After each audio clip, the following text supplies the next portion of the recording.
Numele meu e Moise Iulian Marius, am 35 de ani, lucrez în agricultură, sunt de la țară, cum am spune.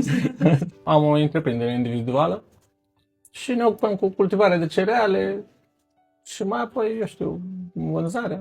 Mă numesc Bianca Giurcă, am 25 de ani și sunt casnică. În ultima perioadă am descoperit TikTok-ul și acolo pe TikTok fac live-uri. La salutare România! Numele meu e Diego, Mi se spune. mi se spune Diega. So that's artistic name for me. Eu sunt jumătate uruguaian, jumătate brazilian.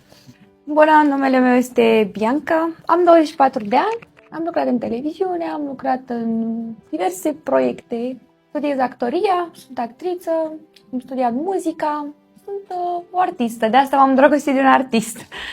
Mă numesc Bogdan, am 34 de ani, sunt din București, fost sportiv de performanță, Și actualmente? barber sau frizer. Bună, mă numesc Claudia, am 35 de ani și momentan locuiesc în București de 5 luni, 6 luni. Am locuit timp de 15 ani în Italia, am lăsat munca din cazinou și am vrut să devin personal trainer. Iar din dragoste sau pentru dragoste m-am mutat în România. Mă numesc Isabel, sunt din Spania, am 38 de ani și ăsta este partenerul meu de viață, Claudiu. Eu sunt Claudiu Alexandru Borca, am 37 de ani și am venit cu iubita mea Isabel. Suntem împreună de aproape 17 ani, ne-am cunoscut la 21, avem și o fată de 15 ani și până acum relația noastră a mers chiar foarte bine. Eu sunt Andra, am 26 de ani. Acum mi-am schimbat jobul recent, de 2 săptămâni am început în altă parte, am lucrat ca și cosmetician și acum lucrez ca și parte de analist pe compliance.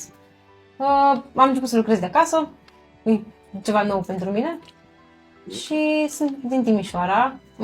Ai mei s-au lăsat lângă Timișoara, dar în Timișoara am făcut și liceu și facultatea. Am fost 3 ani de zile, am locuit în Irlanda, acolo am lucrat ca și însoțitor de zbor și când a venit pandemia am rămas fără job și m-am gândit să mă întorc acasă și atunci l-am cunoscut și pe Felix, l-am cunoscut pe Tinder și am început să ieșim și după aia, acum în octombrie facem 2 ani de când suntem împreună.